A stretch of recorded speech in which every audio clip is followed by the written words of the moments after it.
कैसे एक अनजान लड़का एक शादीशुदा लेडी को अपने घर के जाल में फंसा लेता है, जहां वो अपने पति से अलग होकर उस लड़के के साथ मजे करना शुरू कर देती है। दरअसल एक दिन जब 38 साल की एलिस सफर कर रही थी, एरोप्लेन अचानक जोर से कांप उठा। लोग डर से चीखने लगे, लाइट बंद हो गई और अंधेरा छा गया। उस अंधेरे में एलिस ने घबराकर पास बैठे एक जवान लड़के का हाथ कसकर पकड़ लिया। उस पल दोनों की सांसें तेज हो गईं, जैसे वक्त थम गया हो। कुछ मिनट बाद एरोप्लेन संभल गया, सफर फिर नॉर्मल लगने लगा। एलिस ने हाथ छोड़ दिया और सीट से उठकर चली गई, लेकिन पीछे रह गई एक छोटी सी चीज, उसकी पेन ड्राइव जो सीट के नीचे फिसल गई थी। वही पेन ड्राइव कुछ ही घंटों बाद उसकी जिंदगी का सबसे बड़ा मोड़ बन गई, क्योंकि उस लड़के ने जिसे एलिस ने सिर्फ अनजाने में छुआ था, उसी बहाने उसकी जिंदगी में कदम रख दिया। दरअसल ब्राजील से लौटती एलिस थक चुकी थी। 38 की उम्र में काम ही उसका सहारा था। वो खिड़की से बाहर देखते हुए अपने ऑफिस की बातें सोच रही थी। तभी बगल में बैठे आदमी ने जबरदस्ती उससे बातें करनी शुरू कर दी। एलिस चुप रहना चाहती थी, मगर वो लगातार उसकी तरफ झुकता जा रहा था। उसी समय एयर होस्टेस ने देखा कि एक जवान लड़के की सीट किसी और ने ले ली थी। वो उसे लेकर एलिस के पास आई और बोली, मैडम प्लीज क्या ये लड़का यहाँ बैठ सकता है? लड़के का नाम बॉबी था, मुश्किल से 20 साल का, आंखों में शरारत और चेहरे पर मासूमियत। उसने सामने उस आदमी की तरफ देखा जो अभी कुछ देर पहले एलिस से फ्लर्ट करने की कोशिश कर रहा था। एलिस ने बिना कुछ सोचे बॉबी को अपनी बगल की सीट पर खींच लिया और उस आदमी को पीछे हटने पर मजबूर कर दिया।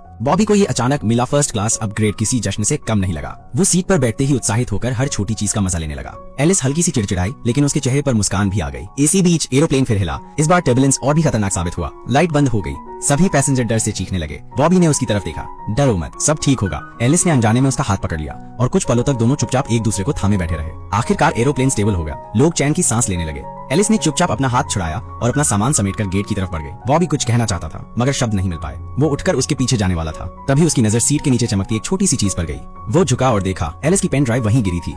बॉबी दौड़ते हुए बाहर निकला। एलिस टैक्सी में बैठ चुकी थी। उसने कांच पर थपकी दी, आवाज लगाई, मैडम ये आपका सामान। लेकिन गाड़ी तेजी से दूर चली गई। उस पल एलिस को अंदाजा भी नहीं था कि वही खोई हुई पेन ड्राइव उसकी जिंदगी को उथल पुथल कर देने वाली थी। पेरिस लौटकर एलिस सीधा अपने ऑफिस पहुंची। ऑफिस के अंदर कदम रखते ही उसकी नजर अपनी सबसे बड़ी कंपेटिटर लीसा पर गई। लीसा वही लेडी थी जो हर हाल में एलिस की जगह छीनना चाहती थी। दरवाजा खोलते ही उसने देखा बॉस मुस्कुराते हुए लीसा से बातें कर रहा था। एलिस ठिठक गई। उसकी उम्मीद थी कि बॉस से मिलकर वो अपनी पोजीशन मजबूत कर लेगी, लेकिन बॉस ने ठंडी आवाज में कहा, लीसा का अंदाज ज्यादा बोल्ड है, ज्यादा इंस्पायरिंग है, लोग उसे फॉलो करना चाहते हैं और तुम बहुत सेफ खेलती हो एलिस। ये सुनकर एलिस का चेहरा उतर गया। 8 साल पहले उसका तलाक हो चुका था और तब से उसने सिर्फ अपने करियर को ही अपना सहारा बना लिया था। लेकिन आज उसी करियर की नींव उसके पैरों तले से खिसकती नजर आ रही थी। बॉस ने बात खत्म की और सुझाव दिया, तुम्हें शायद किसी दूसरे मैगजीन में एडिटोरियल पोजीशन ले लेनी चाहिए, इससे तुम्हें अपनी बेटी जो के साथ ज्यादा वक्त मिल पाएगा। ये सुनते ही एलिस के अंदर गुस्से और बेबसी की लहर दौड़ गई। वो बिना कुछ बोले बाहर निकल गई। शाम को उसका एक्स हस्बैंड घर आया। उसने बेटी जो को साथ लिया और चला गया। दरवाजा बंद होते ही एलिस और भी अकेली महसूस करने लगी। उसने अपना बैग खोला और अचानक ध्यान आया, उसकी पेन ड्राइव गुम हो चुकी थी। वो ड्रॉअर और डेस्क टटोलने लगी, लेकिन पेन ड्राइव कहीं नहीं मिली। थोड़ी देर बाद उसे अपनी डेस्क पर एक छोटा सा नोट मिला। उसमें लिखा था, तुम्हारा सामान मेरे पास है, कॉल करो। नीचे एक फोन नंबर दिया था। एलिस ने नंबर मिलाया। दूसरी तरफ शोर शराबे वाली आवाजें गूंज रही थीं। कोई लड़का हेलो बोल रहा था और बैकग्राउंड में लोगों की हंसी, गिलासों की टकराहट और तेज म्यूजिक सुनाई दे रहा था। मैं एलिस बोल रही हूँ, मेरी पेन ड्राइव तुम्हारे पास है? वो लड़का हंसते हुए बोला, हाँ मेरे पास ही है, आ जाओ, एड्रेस भेज रहा हूँ। लाइन कटते ही एलिस चौंक गई। ये वही लड़का था, एरोप्लेन वाला बॉबी। कुछ देर बाद एलिस टैक्सी लेकर उस बार के बाहर पहुंच गई। अंदर कदम रखते ही धुएं और शोर ने उसे घेर लिया। वो सीधे उस लड़के तक पहुंची और यहीं से उनकी जिंदगियां एक दूसरे से टकरा गईं। बार के अंदर भीड़ और म्यूजिक ने एलिस को बेचैन कर दिया। बॉबी अपने दोस्तों के बीच बैठा, हाथ हिलाकर उसे बुला रहा था। तुम आ गई? मुझे लगा तुम नहीं आओगी, उसने मुस्कुराते हुए कहा। एलिस ने गहरी सांस ली और सीधे पूछा, मेरी पेन ड्राइव कहाँ है? बॉबी ने कंधे उचकाए और बोला, गलतफहमी हो गई, पेन ड्राइव मेरे घर रह गई, अभी लेने चलते हैं। एलिस नाराज होकर बाहर निकल आई, लेकिन तभी पीछे से उसकी ऑफिस की कोवर्कर ने उसे देख लिया। वो दोनों हैरानी से एक दूसरे को देखने लगी और फुसफुसाते हुए मोबाइल निकाल लिया। बाहर बॉबी ने एलिस को हेलमेट पकड़ा दिया। आओ मैं तुम्हें घर छोड़ देता हूँ। एलिस ने जैसे ही हेलमेट पहना, पीछे खड़ी कोवर्कर ने तस्वीर खींच ली। तस्वीर देखते ही उनके चेहरों पर शरारती मुस्कान फैल गई। उसी पल फोटो ट्विटर पर अपलोड हो चुकी थी। कैप्शन था, कम उम्र के लड़कों की दीवानी आज पूरे मूड में है। बॉबी ने एलिस को अपने घर ले जाने के लिए स्कूटर स्टार्ट किया। एलिस हैरान रह गई। वो स्कूटर गुलाबी रंग का हेलो किटी मॉडल था। बॉबी हंसते हुए बोला, ये order black and white photo देखकर किया था, असलियत ऐसी निकली। एलिस ने पहली बार हल्की मुस्कान दी। दोनों रास्ते भर मजाक करते रहे। घर पहुंचते ही दरवाजा खोलते ही बॉबी के पिता सामने आ गए। वो उम्र में बड़े थे, मगर उनके साथ एक नौजवान लड़की खड़ी थी। एलिस थोड़ी बेचैन हो गई। बॉबी सीधे कमरे में गया और ढूंढने लगा। कुछ देर बाद उसने पेन ड्राइव ढूंढकर एलिस को पकड़ाई। ये लो तुम्हारी अमानत। एलिस ने शुक्रिया कहा और मुड़ने लगी, लेकिन बॉबी ने हिम्मत जुटाकर पूछ लिया, क्या तुम कभी मेरे साथ कॉफी पीना चाहोगी? एलिस एक पल के लिए ठिठक गई। उसने उसकी तरफ देखा और धीमी आवाज में कहा, मैं छोटे लड़कों को डेट नहीं करती। ये कहकर वो बाहर निकल गई, लेकिन दरवाजे से निकलते हुए उसके चेहरे पर एक अजीब सी हलचल थी, जैसे इस कहानी की डोर अब उसके हाथ से छूट चुकी थी। अगली सुबह एलिस ऑफिस पहुंची। जैसे ही उसने कदम रखा, उसे लगा कि सबकी नजरें उसी पर टिकी थी। लोग आपस में फुसफुसा रहे थे, हंस रहे थे और मोबाइल स्क्रीन पर कुछ दिखा रहे थे। वो सीधा अपनी डेस्क तक पहुंची और पॉलिन से पूछा, ये सब क्या हो रहा है? पॉलिन ने झिझकते हुए मोबाइल उसकी तरफ बढ़ाया। उस स्क्रीन पर वही तस्वीर थी, हेलमेट पहने एलिस और बॉबी उसके बेहद करीब। ऊपर मोटे अक्षरों में लिखा था, कम उम्र के लड़कों की दीवानी रंगे हाथों पकड़ी गई। एलिस के चेहरे का रंग उड़ गया। कुछ देर बाद जब वो बॉस के केबिन में गई, उसने हैरानी से कहा, तुम्हारा टेस्ट तो सच में जबरदस्त है। ये अलग अलग बातें हमारे मैगजीन को और भी बोल्ड बना देती हैं। एलिस चौंक गई।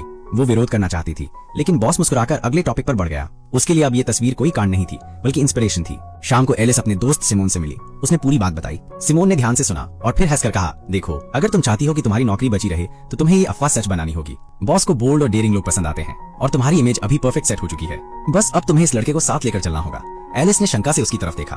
क्या मैं सच में ऐसा कर सकती हूँ? सिमोन ने मुस्कुराते हुए कहा, अगर प्रमोशन चाहिए तो हाँ, कभी कभी सच को सच बनने देना पड़ता है। उस पल एलिस के चेहरे पर गहरी सोच की छाया उतर आई। वो चुप रही, लेकिन उसके भीतर कहीं ये बात घर कर गई। कुछ ही देर बाद उसने मिरर में खुद को देखा। अपने फॉर्मल कपड़े उतारकर एक बोल्ड ड्रेस पहनी। मिरर में खड़ी एलिस अब वही ऑफिस लेडी नहीं लग रही थी, बल्कि किसी खेल की शुरुआत करने जा रही थी। उस दिन एलिस ने अपनी झिझक एक तरफ कर दी। वो चमकदार ड्रेस पहनकर बॉबी के कॉलेज पहुंची। क्लास से बाहर निकलते ही जब उसने एलिस को देखा, उसकी आंखें चमक उठी। तुम यहाँ? उसने हैरानी से पूछा। एलिस ने हल्की मुस्कान के साथ कहा, हाँ, अगर तुम फ्री हो तो आज रात साथ चल सकते हो। बॉबी के चेहरे पर बच्चों जैसी खुशी दौड़ गई। उसने बिना देर किए हामी भर दी। दोनों उस रात एक आर्ट एग्जीबिशन में पहुंचे। अंदर का नजारा अलग ही था। अजीब मूर्तियां, अजीब परफॉर्मेंसेस और रंग बिरंगी भीड़। बॉबी हर चीज में दिलचस्पी ले रहा था, जबकि एलिस को ये सब बोरिंग और बनावटी लग रहा था। वहाँ मशहूर कलाकार क्लॉड भी मौजूद था। उसने एलिस से उसकी राय पूछी। एलिस ने उसकी झूठी तारीफ कर दी, लेकिन जब क्लॉड ने वही सवाल बॉबी से किया, उसने बिना डरे कहा, ये सब दिखावटी लगता है, असलियत इसमें कहीं नहीं।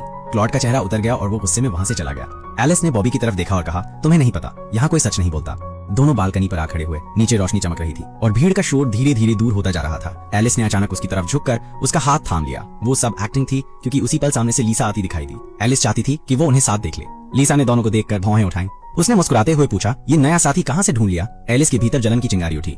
उसने बिना सोचे लीसा का जॉइंट झटक लिया और लंबा कश खींचा। बॉबी उसे देखता रह गया। तभी एलिस का फोन बजा। दूसरी तरफ उसकी बहन थी, जो उसे एक डॉक्टर से मिलने की बात कर रही थी। बॉबी ने बस डॉक्टर शब्द सुना और घबरा गया। उसे लगा जोई बीमार है। उसने सड़क पर टैक्सी रुकवाई और सभी पैसेंजर्स को उतारा और एलिस को अंदर बैठा दिया। एलिस मुस्कुराती रह गई। उसकी आंखों में पहली बार उस लड़के की मासूम सी परवाह उतर आई। डॉक्टर के साथ डिनर करना उस रात एक अजीब तमाशा बन गया। एलिस को जॉइंट का असर अभी तक उतरा नहीं था। टेबल पर बैठते ही वो बार बार हंस पड़ती, गलत नाम लेती और बिना वजह ऊंची आवाज में बातें करती। डॉक्टर हैरान होकर उसे देख रहा था। एलिस के लिए ये सब असहज था। अगली तरफ बॉबी की नजरों में वो और भी सच्ची लगने लगी। कुछ दिन बाद दोनों एक बड़े मॉडल शो में पहुंचे। एलिस ने खुद को बोल्ड तरीके से सजाया ताकि बॉस इंप्रेस हो सके। भीड़ के बीच बैठा बॉबी खुद को अनजान महसूस कर रहा था। मॉडल्स की परफॉर्मेंस शुरू हुई। अचानक एक मॉडल हील्स में उलझकर गिर पड़ी। बॉबी ने बिना सोचे समझे भागकर उसे उठाया। सैकड़ों कैमरों की फ्लैश उसके ऊपर टूट पड़ी। वो उस रात का हीरो बन गया। लोग ताली बजाने लगे। एलिस ने राहत की सांस ली। उसे लगने लगा था कि उसका छोटा साथी शायद उसकी इज्जत बचा लेगा। बाद में पार्टी में एलिस ने बॉबी को बॉस से मिलवाया। वो हंसते हुए बोला, ये तो परफेक्ट है, फ्रेश फेस, बोल्ड एनर्जी, बिल्कुल हमारे अगले मॉडल शूट में फिट बैठेगा। एलिस मुस्कुराई, लेकिन तभी बॉस ने शर्त रख दी, अगर तुम सच में इस प्रमोशन के लायक हो तो इस लड़के को फोटोशूट के लिए लेकर आओ। ये सुनकर एलिस का दिल धड़क उठा। अब उसका फ्यूचर बॉबी की मौजूदगी पर टिका था। वो वहीं खड़ी रही और उसके कानों में बस एक ही बात गूंजती रही, उसे फोटोशूट पर लेकर आओ। उस पल एलिस ने महसूस किया, ये खेल अब उससे कहीं बड़ा हो चुका था। धीरे धीरे एलिस और बॉबी का रिश्ता और गहरा होता गया। वो छोटे छोटे नोट्स लिखकर उसके पर्स में छोड़ देता, कभी आईपॉड पर उसके लिए प्लेलिस्ट बना देता, कभी अचानक कॉलेज से उठकर सीधा किसी एग्जीबिशन या कैफे ले जाता। एलिस जो सालों से अकेली थी, इन मासूम कोशिशों से पिघलने लगी। एक रात दोनों उसके घर लौटे। जोई बाहर थी और खामोशी ने मौका बना दिया। बारिश की बूंदें खिड़की पर बज रही थी और एलिस ने उसे अंदर बुला लिया। वो रात दोनों ने एक दूसरे के साथ गुजारी। सुबह मिरर के सामने खड़ी एलिस अपने चेहरे को देखती रही। उम्र की लकीरें उसे डराने लगी। वो सोचती रही, जब ये 20 का होगा तब मैं 50 की हो जाऊंगी, क्या ये रिश्ता टिक पाएगा? धीरे धीरे उसके मन में शक और डर घर करने लगा और एक दिन उसने बॉबी से दूर रहने का फैसला ले लिया। बॉबी को लगा जैसे किसी ने उसके सीने से सांसें खींच ली। वो गुस्से और उदासी में बार बार शराब पीने लगा।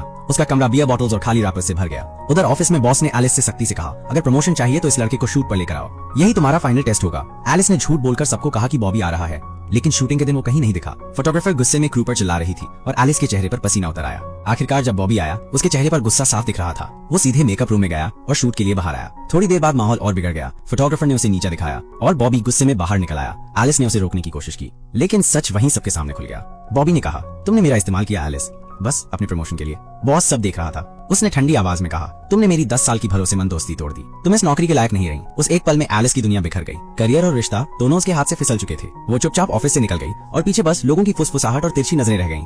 नौकरी छूटने के बाद एलिस खालीपन में डूब गई। घर की दीवारें उसे घूरने लगी और हर कोना बॉबी की याद दिलाने लगा। मिरर के पीछे छुपी उसकी छोटी सी चिट्ठी, बगीचे में छोड़ा गया प्यारा सा नोट, सब उसके दिल को चीरते रहे। दिन बीतते गए, लेकिन एक सुबह एलिस ने हिम्मत जुटाई। वो सीधे बॉबी के कॉलेज पहुंची। उसके दोस्तों ने कहा, नीचे लेक्चर हॉल में देख लो। एलिस ने देखा, हॉल में दर्जनों स्टूडेंट्स बैठे थे और मंच पर बोलने वाला कोई नहीं था। स्टूडेंट्स ने उसे देखा और समझा कि वही गेस्ट स्पीकर है। वो झिझकते हुए मंच पर चली गई। माइक के सामने खड़ी एलिस का दिल धड़क रहा था। उसने इंफ्रास्ट्रक्चर और मॉडर्नाइजेशन पर कुछ बातें शुरू की, लेकिन अगले ही पल उसकी आवाज टूट गई। वो चुप हो गई और अचानक सबके सामने सच उगल दिया। मैंने एक गलती की थी। मैंने अपनी स्वार्थ में उस लड़के को धोखा दिया जो सच्चे दिल से मेरे साथ था। मैंने उसे खो दिया और उसी के साथ खुद को भी। हॉल में खामोशी छा गई। फिर स्टूडेंट्स ने तालियां बजाना शुरू कर दिया। उस भीड़ में बैठा बॉबी सब देख रहा था। वो धीरे धीरे उठा और पोडियम तक आया। एलिस ने उसकी तरफ देखा, आंखों में आंसू थे। अब तुम क्या चाहती हो? उसने गंभीर आवाज में पूछा। एलिस ने बिना कुछ कहे उसके होठों पर किस कर दिया। उस पल दोनों का रिश्ता फिर से जुड़ गया, जैसे सारी दरारें मिट गई हों। कुछ महीनों बाद प्रिंटिंग प्रेस की मशीनें जोरों से चल रही थी। ताजे इंक की खुशबू हवा में घुली थी। एलिस हाथ में अपनी नई किताब की पहली कॉपी थामे खड़ी थी। वो किताब उसकी जिंदगी से निकली थी, उस खोई हुई पेन ड्राइव से शुरू होकर उस नादान मोहब्बत तक जिसने उसे सब कुछ खोकर भी फिर से जीना सिखा दिया। एलिस ने बॉबी को नई किताब थमाई और कहा, ये मेरी कहानी है और इसमें तुम भी हो। बॉबी ने किताब पलटी, पन्नों पर उसके नाम और उनके लम्हों की परछाइयां देखी। उसकी आंखों में चमक लौट आई। एलिस ने धीरे से कहा, मैंने तुम्हें खोने की गलती फिर कभी नहीं दोहराई। अगले ही पल दोनों गले लगे। जिंदगी की सीढ़ियों पर खड़े वो दो लोग जिनके बीच उम्र का फासला था, मगर उस दिन उनके दिलों के बीच कोई दूरी नहीं बची। कैमरे की तरह सूरज की रोशनी उन पर टिक गई और एलिस की जिंदगी का वो सफर जो एक साधारण फ्लाइट से शुरू हुआ था, आखिरकार एक मोहब्बत की किताब में अमर हो गया। कहानी यहीं खत्म हुई, लेकिन